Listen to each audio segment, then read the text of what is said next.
The Citizen FM News at noon. I am Lawrence Umoite.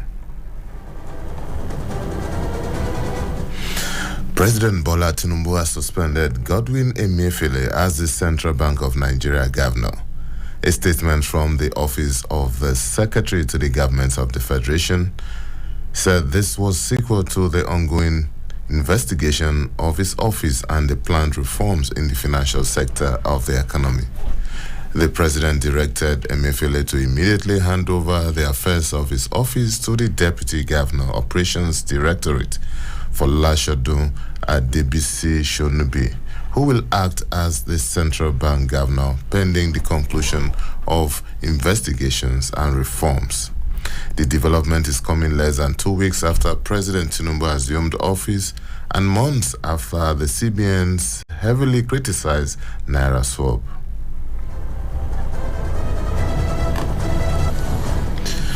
President Bola Tinubu has justified the removal of fuel subsidies, saying the country cannot continue feeding smugglers and acting as Father Christmas to neighboring countries.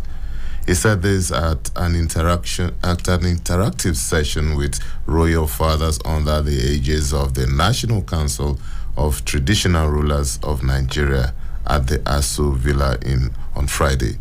The president informed them of the decision to remove fuel subsidy, improve security, create jobs, and sustain the environment, as well as the forthcoming election of principal officers of the 10th National Assembly.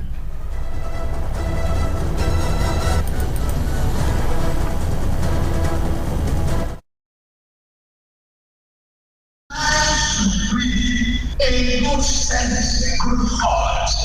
See smugglers. Be a Father Christmas to the neighboring country, and then we teach it right here. It's in your hand as the process is putting local governments to the grassroots to persuade our people to have the understanding. Under the leadership of the National Assembly, the President urged the royal fathers to counsel their subjects interested in elective positions on the need to manage their ambition and create harmony within the Legislative House.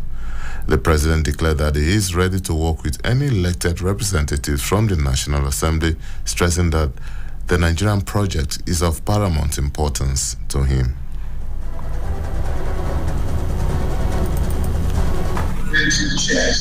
Senate President, one chair, the Speaker, one chair. It's as if you're struggling in this environment. They will talk. So it's not your answer, your messages that we can harmonize and develop very. In reaction, the Sultan of Sokoto, Alhaji Mohammed Sahad Abubakar III, told the president that given the number of challenges in the country at this time, royal fathers do not envy him as a leader. Also, the Ooni of Ife, Oba Adeyanitan Adewusi, also urged the president to make more use of traditional rulers, particularly in tackling the challenge of insecurity. President, we don't envy ultimately the leadership of this country at this time.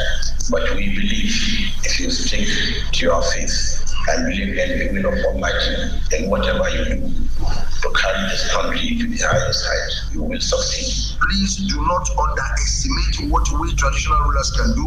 We can complement your government. We can complement the betterment of this country. We can actually complement and make the work a lot easier for you. Use us, Mr. President. Use us, Mr. President. We want to work with you and make sure that Nigeria is a better place.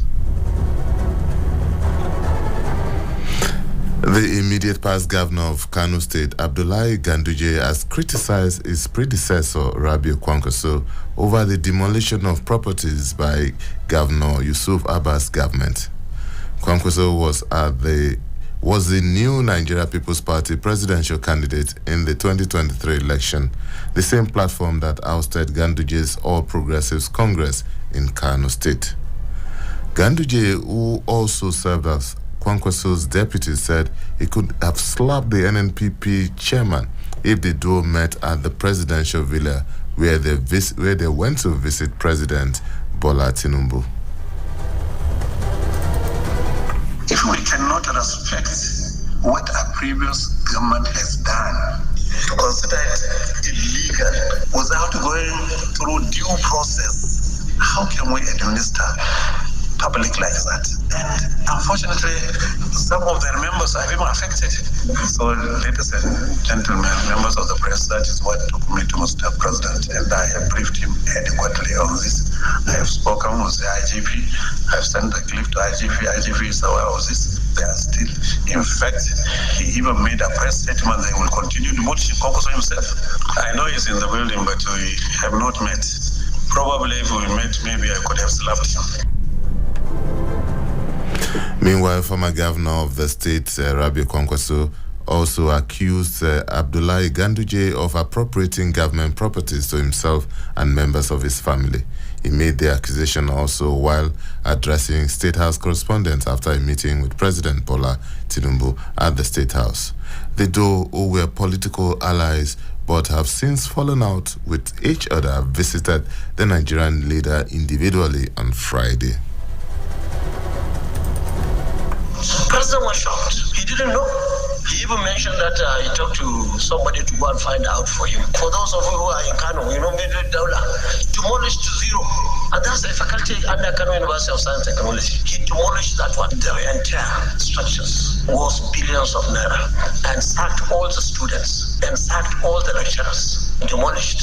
And he was building, or they were in the process of building a mall where to buy and sell. And who owned that mall is him and his children. If you go to CAC, you see who owned the companies. That is one. Because you are governor, you come and take over everything and give it to yourself or your family. It doesn't work that way. Some of them, all those who are making noise, are people who are beneficiaries. You can understand that. Beneficiaries are making noise. But I can tell you, all of you here, all of you, if you become governor in your state with this situation before you, you will do exactly or even more than what Abbas is doing now in Kano.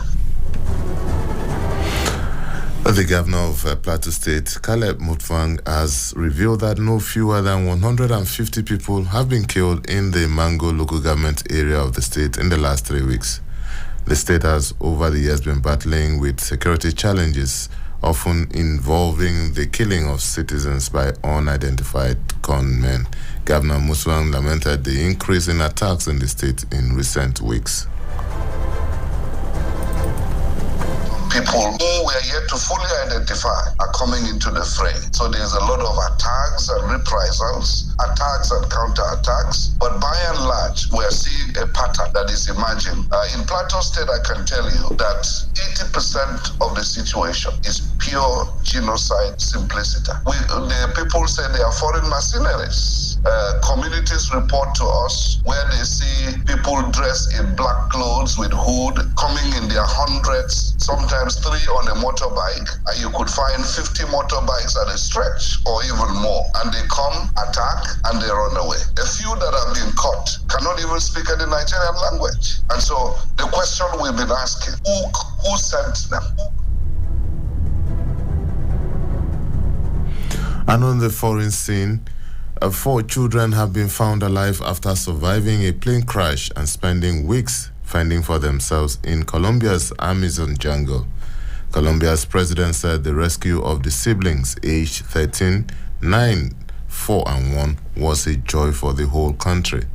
The children's mother and 2 pilots were killed when their flight crashed in the jungle on May 1st. The missing children became the focus of huge rescue operation involving dozens of soldiers and the local people.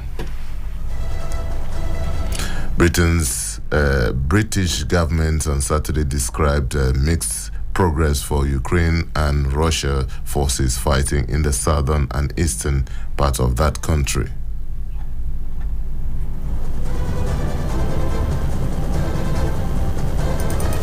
Few This unprovoked war of aggression against Ukraine has changed our security environment for the long term. Russia has shattered peace in Europe. The destruction of the Kakhovka Dam today puts thousands of civilians at risk.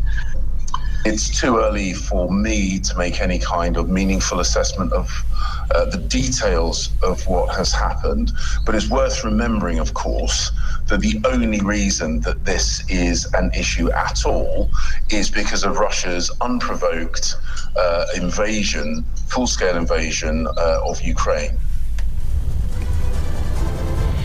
And in sports, Novak Djokovic reached his 7th French Open final in a dramatic and controversial circumstances on Friday when world number 1 Carlos Alcaraz suffered serious cramping which torpedoed its challenge.